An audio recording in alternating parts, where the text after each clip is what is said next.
We are live. Live? Yep. Okay, cool. And do I need to just wait till?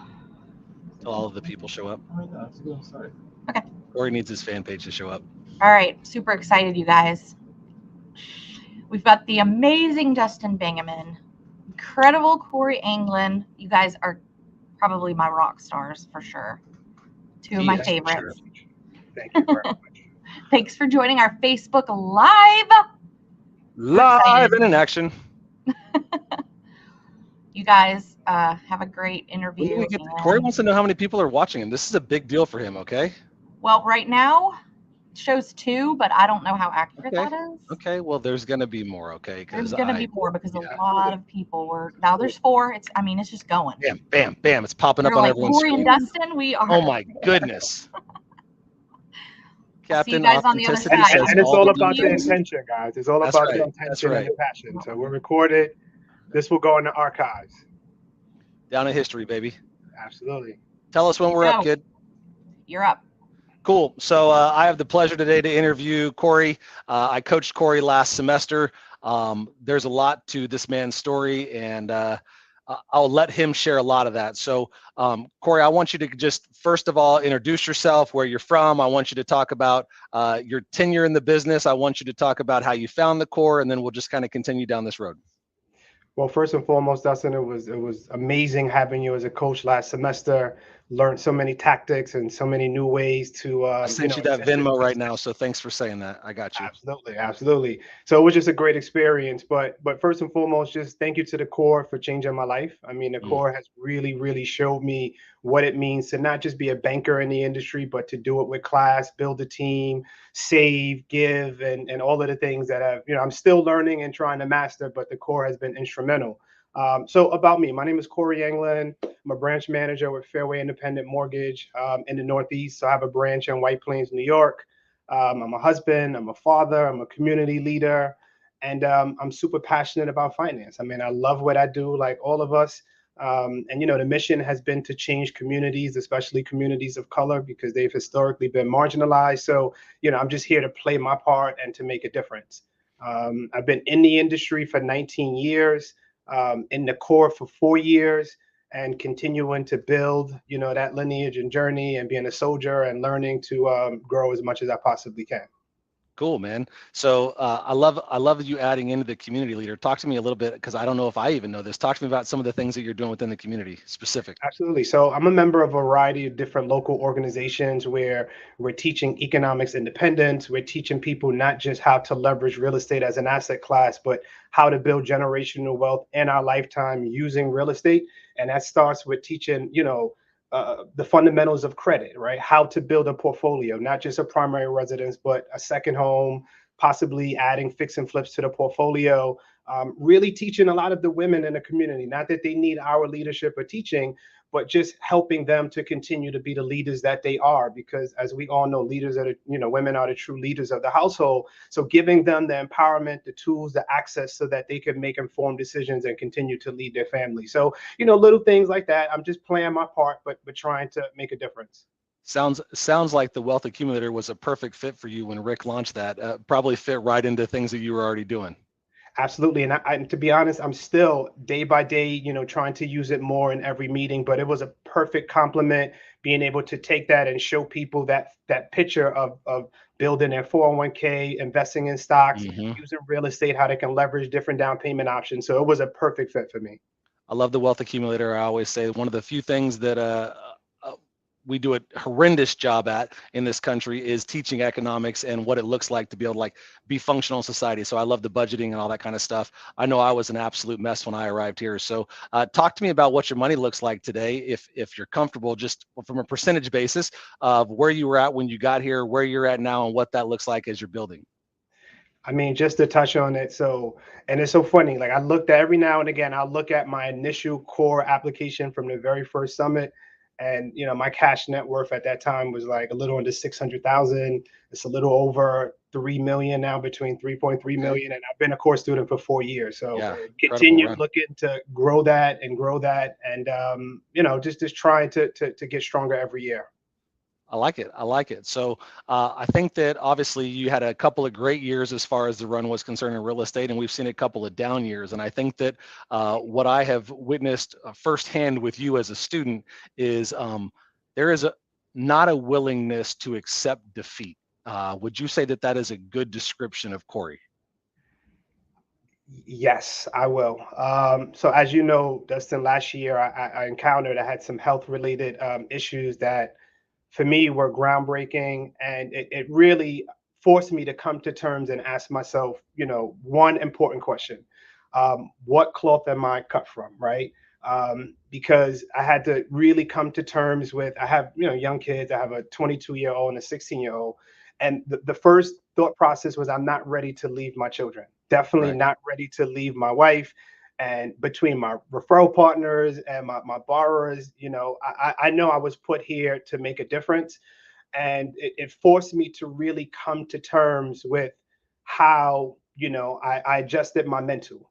And I think I did a great job last year managing, fighting for my health, um, surviving in a business last year where we had some uncontrollable market conditions, and doing it my way, right? Being able to still host my events, being able to still attend every meeting. I think I only missed one call from you last year, and that's because my son graduated Mm-hmm. college. So, just being consistent and fighting every day. But again, it came down to that question: what cloth are you made from? And I had to ask myself that, and continue to fight every single day. And some of the anchoring things for me really was my greatness tracker, and sticking to my theme days, like just being consistent every single day, whether I was in pain, whether mentally I wasn't in the best place. I think someone mentioned at one of the summits that when you're in a funk, just pick up the phone and start making some calls. Yeah. And it Just have stuck to with do it. me, and it got me through last year. Yeah. So, I mean, for me, I think relentless, right? I'm curious if you have like a word that's been kind of a theme for you. When I think relentless for you, I think non-negotiable, I think consistent, like kind of just talk me. I know you're talking about that a little bit right there, but do you have a theme word? Let's start there. Relentless. I think relentless would be the best characterization of what last year was for me, and the mindset. It was refusal to give up. Like you said, non-negotiables. I had a ton of non-negotiables, but the first one was to put my best foot forward every single day. And as I mentioned, there were days where I was in excruciating pain last year. There were days where my eyes were bloodshot red just because everything that I was going through. But relentless and the non-negotiables, those were the items that I told myself every single day. And I just reminded myself, like, today is not your tomorrow. Like, however you Mm. feel today, if you put forth the work and I continue to be consistent, my tomorrow will be different. So I think probably where I want to go with this is we talk about like the health issues there. When I look at that, I'm confident that there were also days of failure in there, days where it was like, this is what my job was today. I didn't get my 40 agent calls done. I didn't get my Tuesday updates done. I didn't get my pre-approved, I didn't get to make my required calls. Like this is my theme. This is what I put forward on a daily effort. I didn't get that done. Talk to me about when you fail or when you fall short and how you pick up and immediately get back to it. Because that's, to me, that's a part of relentless. That's where it's like, okay, you got me yesterday, whether it be a health issue, whether it be I had file issues. Talk to me about that. What's it like to fall and get back up and just get back on the horse immediately? I think you recover quicker than anyone I've ever met. Well, thank you, and trying every day. But I'll share, like, one of my favorite athletes was Deion Sanders. He was a cornerback for a variety of teams: the Washington Redskins, the Dallas Cowboys. I remember Deion Sanders making a comment. So as a cornerback, your job is to guard the wide receivers, right? And there's some times where you play great defense and you don't allow them to catch the ball, but there are other times where they catch the ball, they score on you. And what Deion said after a game is, he just pretty much has amnesia. Like, you could have the biggest play on him, but when he comes to play defense again, it is out of his mind. He doesn't remember it. And I've remembered that over years. So when I do have days where, I know I did my best, but the results were not exactly what I wanted, I go back to Deion's mentality and I just say to myself, you know what? I don't even remember yesterday. I remember I put forth all the work, but I don't remember the other things that kind of didn't happen the way they were supposed to. And having that type of mindset has really helped me because there are some days where I know that I tried, but I didn't get the results that I want. And what I say to myself is, you can have a bad day. We say it in the core, but I'm not allowed to have a bad week. And Mm-hmm. that's really the mindset. Yeah. So I think I'm gonna just add to this. When we started, if my memory is correct, we had a branch that you had not really taken revenue out of because we were building back from what was a negative. Is that correct? That is correct. I was Okay. in the red for a good amount of the last year. And so what? Look, I think one of the things that I want to be able to have with you is it's just about encouragement, right? Like it's a mentality that says I'm going to. So it's not I hope it gets better. It's I'm going to make it better. And there's a big mind shift switch right there. So talk to me about where the branch is at today. Talk to me about where we're going, and just kind of like what that looks like. Like how long did it take you to get yourself out of the red? What did that look like in your day-to-day business? So I'm looking for some encouragement for some people that might still find themselves in the spots like I'm still clawing, baby. I'm coming back. And I'll be honest, Dustin, I'm still clawing now. I mean, I'm Yeah. obviously in the black and profitable, but from a mindset perspective, last year was not what I wanted it to be. I don't think it was for a lot of us. But in terms of last year, it took me really about 5 or 6 months. I think May, June-ish was when I finally was able to pull my branch into positivity. And it took, cutting some positions, reducing some hours, obviously looking at my expenses like all of us, tightening my marketing budget. So it was a combination of everything. In addition to the market factors, it was really the health issues, the doctor appointments and everything that I had to go through, just not being 100% having the best amount of energy. But it took just absolute willpower. It took having great coaches like you to motivate Another me. Venmo on the way. Another Venmo. Absolutely. Positive encouragement. I had some great core students that were there with me that would push me on the calls, behind the scenes. I have to give a shout out to Monica Jones as well, because she was my coach in the early part of the semester. And Monica was amazing, just giving me the motivation and the support and everything. And then you continued it right through. So definitely having the supporting cast, like my core team members and my coaches. And for me, just having a mindset that failure was not an option. I can have a bad day, but a bad week was not allowable. And as we fast track now, I feel amazing. I feel my energy is not back 100%, but definitely high 90s. And for me, it's just the floodgates are open. We started the month really, really well. I think as of today, we have 81 leads. Our pre-approval conversion rate is very, very aggressive. I think the strongest that we've had in the last 6 months. My personal goals, I really would love to end the year between 125 to 150 million of closed production this year. And there's no, like, it's happening. So I put it out in the universe and it is absolutely happening. So that's my mindset as of right now. You do the due diligence, you're going to get the reward. So there's not a thing I don't love about you, bro.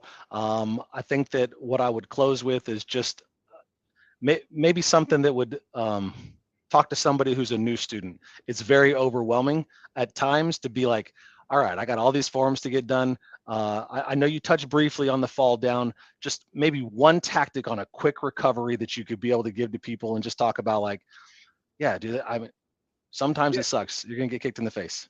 Absolutely. I mean, if there's a brand new core student that's coming in, the first thing I would say to you is surrender.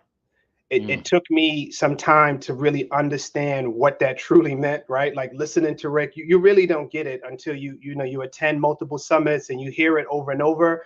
But the sooner you surrender and you truly admit that you're broken, it becomes easier for you to rebuild, and you become a sponge where you can take in, well, what is the lead tracker? What is the greatness tracker? How do I get better at this? I think that is the first thing, is to surrender, admit you're broken, and then ask for help and try your best to learn and grow. If you're an experienced core member like myself, I think every day is a fight for us, right? Like there's no magical sauce, there's no magic wand. I think every day we just have to commit to the process, and it starts with our lead tracker and our greatness tracker, as we all know. When I commit to my theme days, Monday through Friday, I'm the best version of myself for my team, for my family, and for my referral partners. Have you done anything tactic wise for accountability with your team when it comes to your daily calls? Yes. So Monica Jones has this sheet called the Call Accountability Sheet. I definitely borrowed it from her. I have it sitting on my desk right now. My assistant will come in multiple times of the day to check on me. There's a fine if I do not hit that accountability for that day. So for me, outside of the fine, I do not want to lose. So every day I want to make sure that I'm successfully, completing that task, completing that theme day, or whatever is on my call accountability, whether it's shooting a video, whatever it is getting it done. So thanks to Monica, I've implemented the call accountability, and it sits on my desk every day. Well, cool, man. I think you've done a fantastic job to encourage people, bring light to what we're doing. I think what you're doing is great. You're my heart, bro. When I gave you that hug on stage and handed you that dragon, it was deep. So I love you to death, bro. I'm super proud of where you're at. I'm proud of what you got going on. And I don't know, do we have questions? I see we're at our 15-minute time limit, so I want to make sure I respect that. I don't know what we do next. You have done amazing. Boss is backed. This is awesome. You guys, Corey, you are such a gem. Like, you are just amazing, and I'm inspired. Yeah. Thank you, Jennifer. Thank you for being here. Thank you, everybody, for joining us. This will be recorded and available, so I couldn't be more thankful. And I love the tactics. Surrender. Yeah. There's a process and a purpose. Get to it quicker. Sooner you get to it and understand it, the quicker you're going to see massive growth. So yeah. I thought that was spot on. Yeah. Crushed it, kid. Thanks, guys. Thank you, guys. Appreciate the opportunity. We'll see you. Bye. All right. Bye-bye. So